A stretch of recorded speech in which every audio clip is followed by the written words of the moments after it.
Eğer seni sevmeseydim, her an ölecekmişim gibi içimde titreyip duran korkudan ve her an yeni bir hayata doğacakmışım gibi içimde çarpıp duran heyecandan habersiz ve sevdiğimi zannedip, sevgiyi bildiğimi zannedip yaşayacaktım. Yaşamak denirse seni sevmeseydim.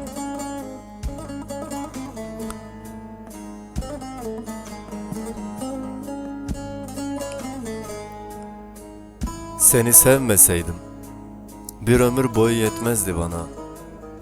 Beni severek cenneti istemeyi öğrendim ve sonsuzluğu. Uykuya uysal bir kedi gibi yanıma alıp, şafak vakti ettiğim dualarda, sana ve sevgime bakıp Rabbimi öğrendim. Onun büyüklüğünü öğrenmenin mümkün olmadığını öğrenip, hayatı öğrendim. Eğer seni sevmeseydim. Huzuru ellerinde, acıyı gözlerinde gördüm.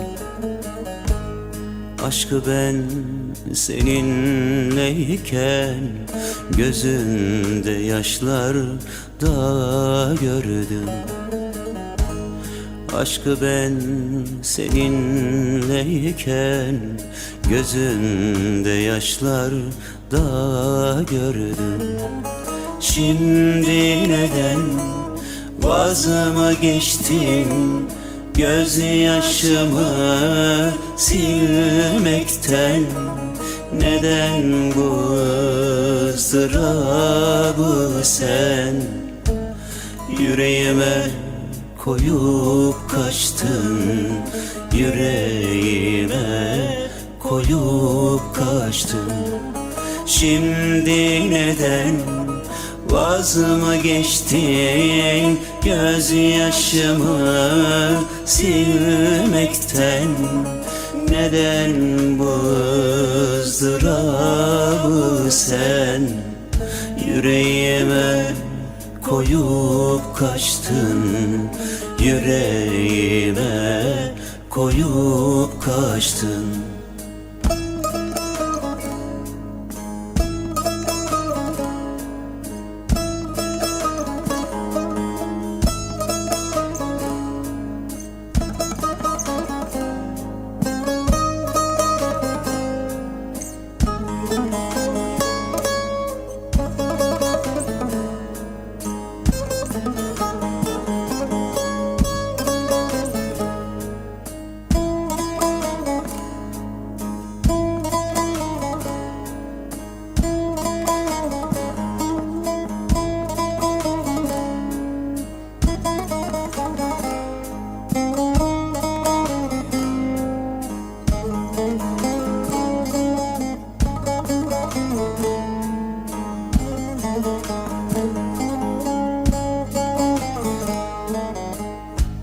Sevdayı gözlerinde, hasreti sözlerinde gördüm.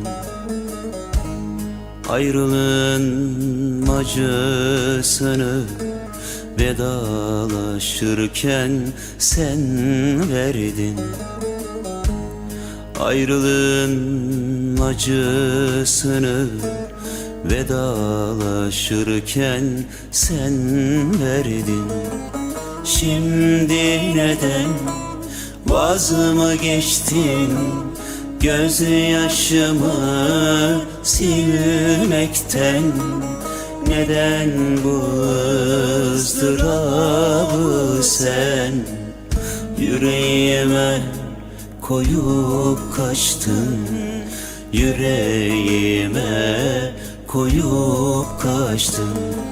Şimdi neden vaz mı geçtin gözyaşımı silmekten?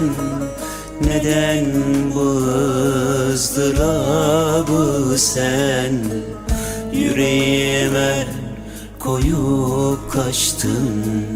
Yüreğime koyup kaçtın. Şimdi neden vaz mı geçtin gözyaşımı silmekten?